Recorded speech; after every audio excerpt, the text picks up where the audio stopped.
Welcome to the SEI Podcast Series, a production of the Carnegie Mellon University Software Engineering Institute. The SEI is a federally funded research and development center sponsored by the U.S. Department of Defense. A transcript of today's podcast is posted on the SEI website at sei.cmu.edu/podcasts. Hi, and welcome to the SEI Podcast Series. My name is Dan Justice, and I'm a software developer in the SEI's AI division. Today, I'm joined by my colleague, Dr. Jason Larkin here, a senior researcher who also works in the AI division. We're here to discuss a recent paper that we co-authored on the quantum approximation optimization algorithm, also known as QAOA. It's a hybrid quantum classical algorithm that is used to solve binary variable optimization problems. Jason and I have both been guests on this podcast before to talk about our previous work in the field of quantum computing, and we're here again to elucidate more on what we have done and what we're going to continue to do. For those in the audience who have not seen our previous podcast, there will be links down below. And we're going to start off by talking a little bit about ourselves and reintroduce ourselves and what we do here at the SEI. So, Jason, hi, how's it going? What do you say we do here?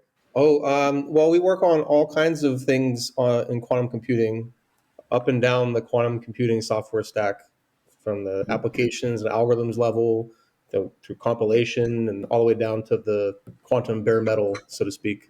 Right. Yeah. Are we doing any specific algorithm design or hardware design here at all? No, I think we're kind of agnostic to those things. We mostly respond to the different architectural designs. That is, we have to incorporate them into the software design and the compilation process, but we ourselves don't do that. We let the companies and the people building them do that. Yeah. Mm-hmm. But we have to be cognizant of it, and we have to include those effects in our work. Right. Yeah. There's a huge amount of hardware software co-synthesis that we find ourselves doing, but we're not exactly driving each of those individuals themselves. And so our previous work that we talked about was the beginnings of our looking into the NISQ error, the beginnings of our research into this QAOA algorithm and what we're looking at. So this paper, what is your paper? Where is it going to be published, and what's it about? So the title is Evaluation of QAOA based on the approximation ratio of individual samples. And it's going to be published in Quantum Science and Technology, the Journal of Quantum Science and Technology. It's available now, I guess, as some kind of preprint, but it'll be officially published soon, I think. It's officially accepted, correct? It's officially accepted, yeah. Congratulations. Thank you. Yeah. We could sort of unpack what all that means. So first, we're evaluating this QAOA algorithm for whether or not it can be performant against the alternatives to solving a particular problem. So in the paper, we picked this problem max cut, and we wanted to figure out, does this QAOA algorithm have a chance to compete against alternatives of solving this problem, all these alternatives being classical solvers on classical computers. Yeah. Real quick, though, what is max cut, and why would, say, any individual in the world be interested in this? Yeah, so max cut is a problem of, if I give you a graph, the point is to label the nodes on the graph such that there's a maximal number of disagreements between edges that connect these nodes, and this essentially cuts the graph. And so the problem max cut is to find the largest cut of this graph. And for practical purposes, this max cut problem shows up in a number of domains. One interesting one is in VLSI design. If you're designing chips, this max cut problem is, I forget exactly what it does, but it's important for that problem. And there are other practical problems. And then this max cut problem is also related to other MP-hard problems via this list called CARPS 21. This goes all the way back to the 70s. Okay. So this max cut problem is related to those. And so I think that one of the reasons we picked this problem is because not only does it have practical relevance, it also has a lot of classical existing benchmarks for the problem. And then I think some of the things we learn about this particular problem, we can also translate to these other types of graph problems. So we learn a lot in general about solving those kind of problems. But we also just wanted to look at one problem because the scope of the paper is large. Mhm. So yeah. Jumping ahead, did you find that this quantum classical hybrid algorithm QAOA, did you find that it was more efficient or outperformed the classical, or not? No, so what we found was if you take this QAOA algorithm and you execute it in sort of a vanilla kind of way, then you find that it's actually not that performant. Um, Hmm. we found an improvement in the performance of this algorithm if we do what we call a training procedure. So what that basically means is that we train this QAOA algorithm. In the algorithm, it's a variational algorithm like many of the other NISQ algorithms. And in this algorithm, there are variational parameters.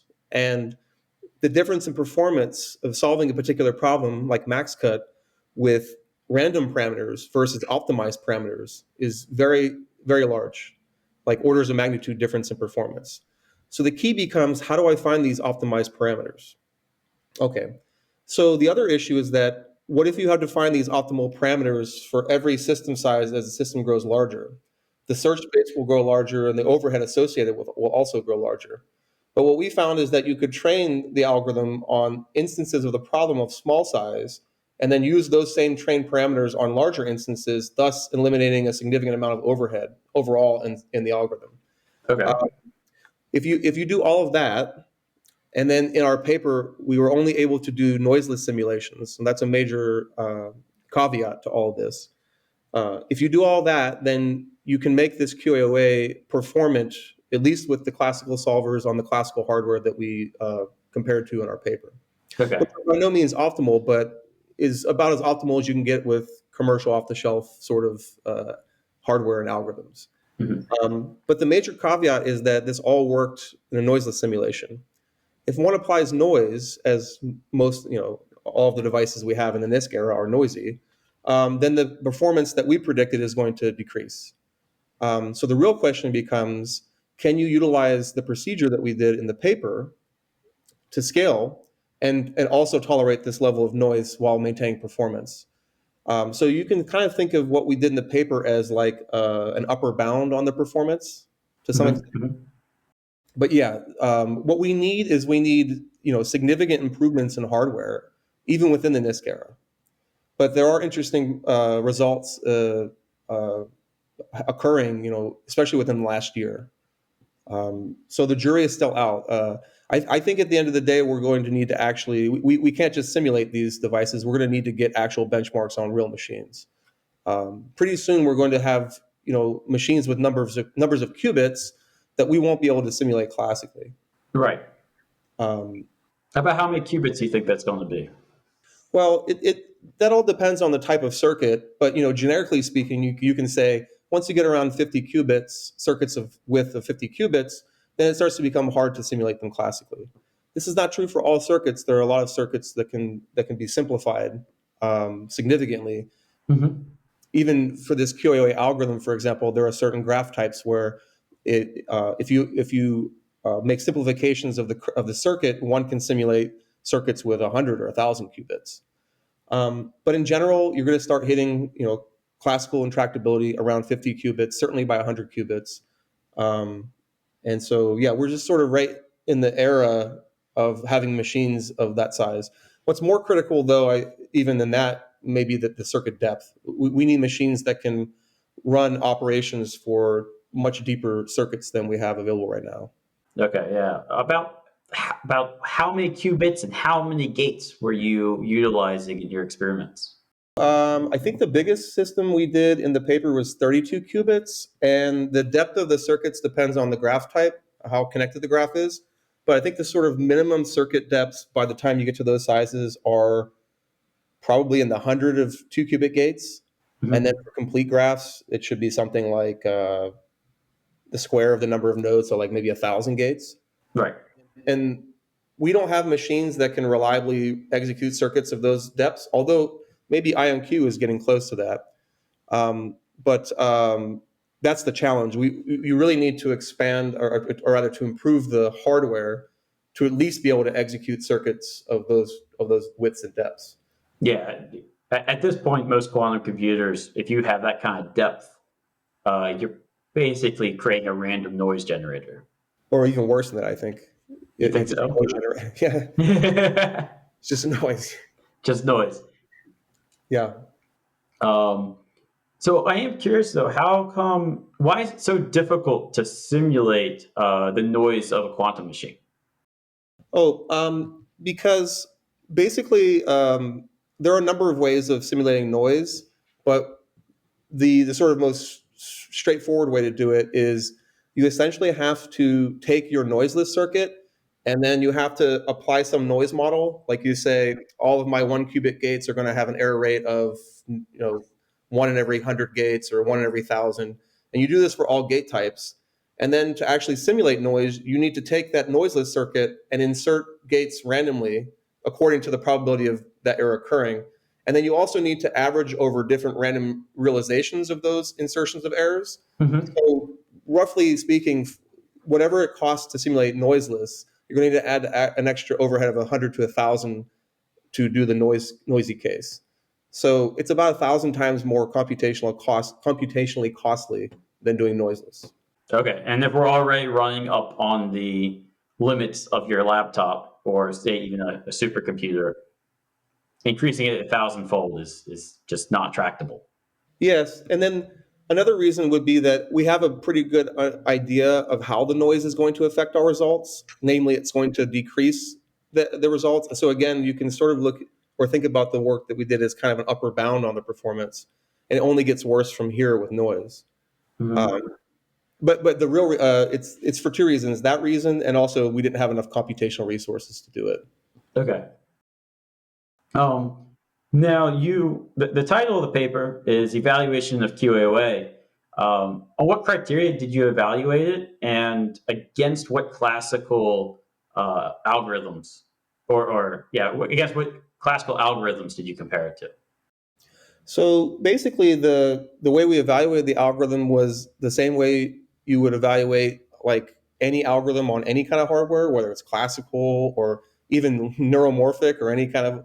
You're Mhm. basically looking at the time to solution. So how long does it take to get a solution of a certain quality? Now you could say, well, what I want the solution that's optimal. I want the very best solution, the maximum cut. Well, this Mhm. problem is NP hard. So in general, waiting around for the best solution is going to take exponential time. So that would be an exact solution. So we compared the results for QAOA. We actually looked across a range of solution qualities. Let's say from 0.8 to 1, where 1 equals the best and 0.8 is 80% of the best. Okay. And we evaluated QAOA between those limits, and then we compared those results against classical exact solver, so one that will find the absolute optimal cut, but it's going to take exponential time in general. And then we also compared against approximate solvers. An approximate solver is one that gives a guarantee on a minimum quality of result in a certain time. Mhm. So a famous example of this is the Goldman-Williamson algorithm, which is based on semi-definite relaxation. And this algorithm is approximate because it has a quality guarantee, and it does so in polynomial time. Right. Then you have what are called heuristic solvers. And these solvers in general don't give you any guarantee on performance. You just have to try them out and see what they give you. So we compared all of these things to QAOA. And also for QAOA, there are only a limited number of known performance results. In general, QAOA is very heuristic. You just have to Mhm. try it out and see how it performs. So we basically adopted that mindset. We treated basically QAOA as a heuristic and then examined what its performance was for a range of qualities that are both approximate and also exact. Yeah. No, that's awesome. Are you expecting others to adopt these new metrics for the QAOA algorithm? Um, I'm not sure if I'm expecting them to. I think more or less the people doing this kind of work the most rigorously were already doing something similar to what we suggested. Mhm. That being said, we didn't see in the literature a very sort of cohesive and single experiment or single study that utilized all of the things we did in the way we did,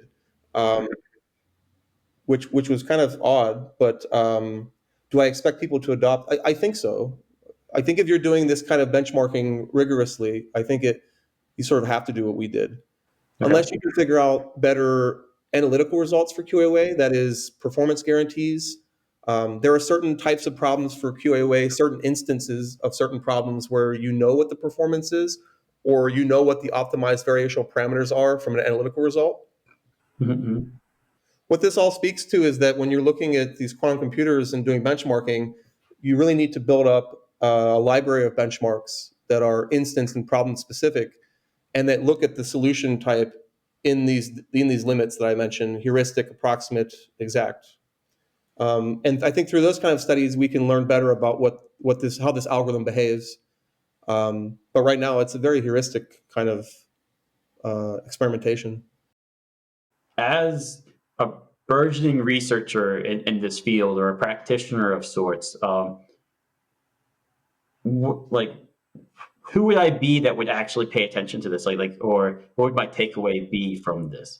Are all quantum researchers going to be interested in this, or is it going to be a narrow area? And why would I be interested? Yeah, I don't think all would be interested.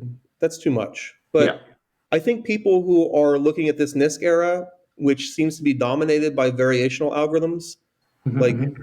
I don't know, 90+% of the suggested algorithms in this era are of a variational nature. And I think the things that we found in the paper are of a general interest to people studying these algorithms. Um, I think some of the strategies we use, the methodology, is applicable regardless of what the variational algorithm is or what the actual application problem is that's trying to be solved. And we're working now with our coworker, Ben, on his variational Hamiltonian diagonalization algorithm, another variational algorithm.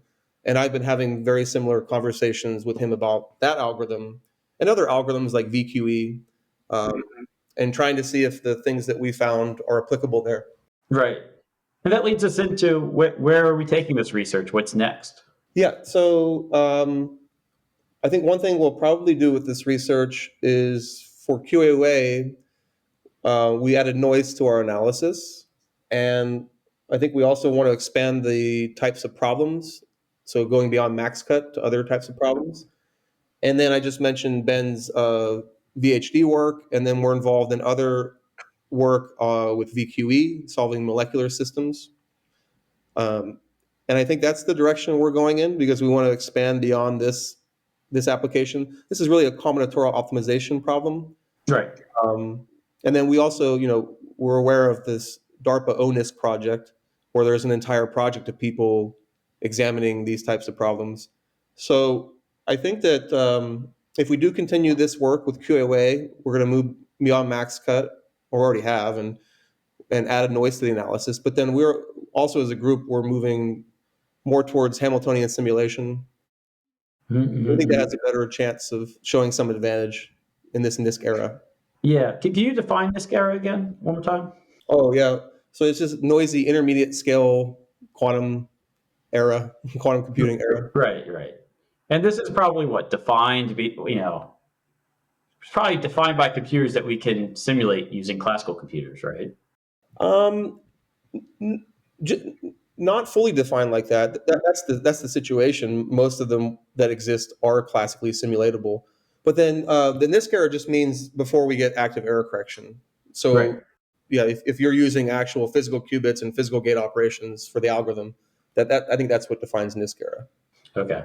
But I don't know what the limit is on NISQ era. This all depends on the particular architectural design and how that team plans to implement error correction. Like IBM and Google, their NISQ era apparently is going to last all the way up to NISQ chips that are like 1,000 qubits in size. Mm-hmm. And that's their target for when, now we'll have enough qubits and we can run large enough distance error correction that we can produce a very high tolerance, high fidelity, fault tolerant qubit. Whereas IonQ thinks, because they think they can produce physical qubits and gate operations with higher fidelity, that they'll be able to use much less of them in a quantum error correction code. So maybe their NISQ error is only going to last till 100 qubits instead of 1,000.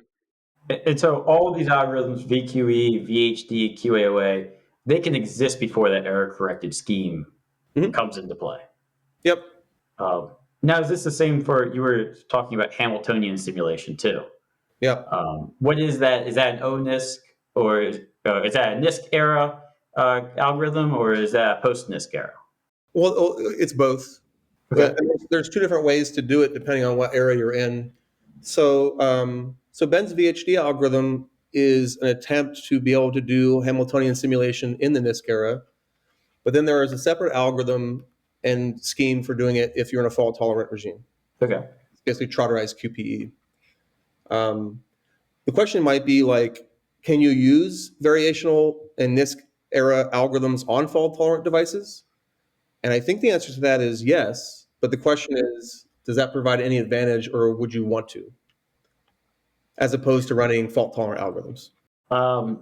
I see what you're saying. Perhaps because my initial instinct to that would be that if you run QAOA on a fault-tolerant quantum computer, then it would be similar to what you got in your paper, right? The results should be similar to that because there's no noise or very limited noise. Yep. And so even then you wouldn't have to simulate anymore.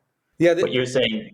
This came up during a round of the review where I wanted to put in a discussion on this topic, which was like, okay, we simulate this algorithm in a noiseless simulator, right? And we get these results. What can you say about how those results relate to if you were in a fault-tolerant regime? Okay. But the problem with fault-tolerant regime is the large overhead associated with doing operations. So a given operation in the fault-tolerant regime might take, we made assumptions in the paper about what the physical gate operations would be according to the assumptions we made about the architecture. And you can basically take all those gate times we used, and increase them by like 2 or 3 orders of magnitude, because that's how much time it would cost to do the fault-tolerant operation. Right. So that would totally ruin the performance. If you look at the performance in our comparison with classical, we were basically competing with classical, assuming fast gate operations for a NISQ device. But if you had to all of a sudden use fault-tolerant operations, then that overhead is going to kick back up by 2 or 3 orders of magnitude at least.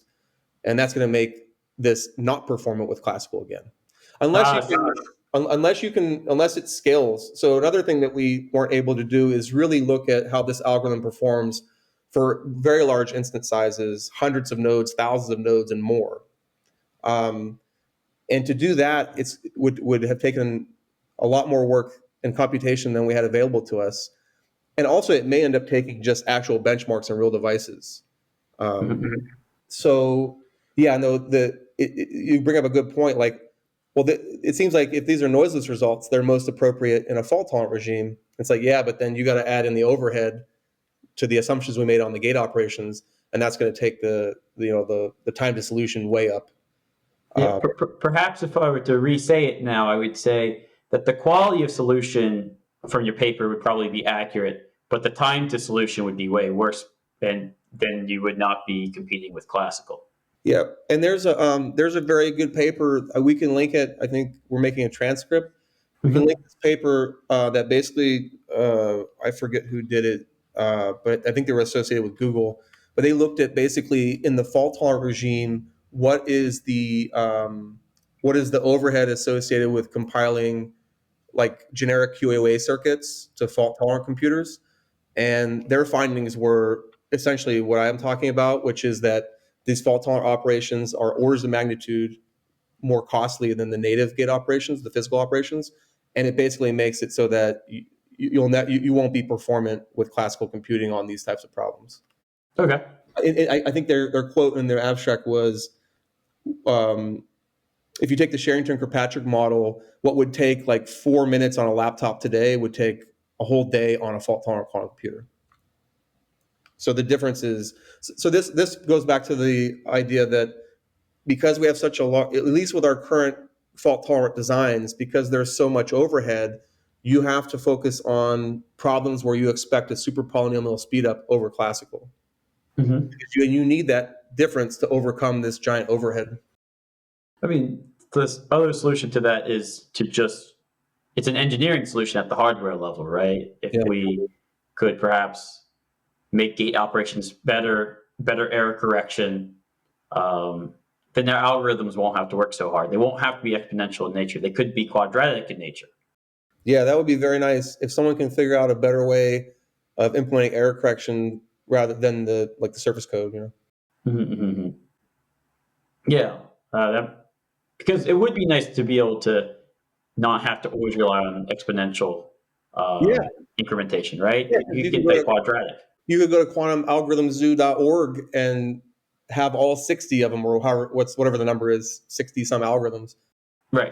Just a couple.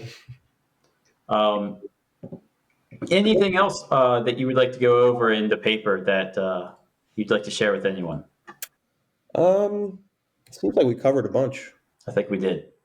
I can't think of anything else. Okay, perfect. Well then, with that, Jason, thank you for joining me today to talk about this work. And to our listeners, thank you for joining us today. We'll include the links in our transcript to all of our resources, including the paper mentioned on this podcast. So thank you very much, and we will see you again. Thank you too, man. Thanks for joining us. This episode is available where you download podcasts, including SoundCloud, Stitcher, TuneIn Radio, Google Podcasts, and Apple Podcasts. It is also available on the SEI website at sei.cmu.edu/podcasts and the SEI's YouTube channel. This copyrighted work is made available through the Software Engineering Institute, a federally funded research and development center sponsored by the U.S. Department of Defense. For more information about the SEI and this work, please visit www.sei.cmu.edu. As always, if you have any questions, please don't hesitate to email us at info@sei.cmu.edu. Thank you.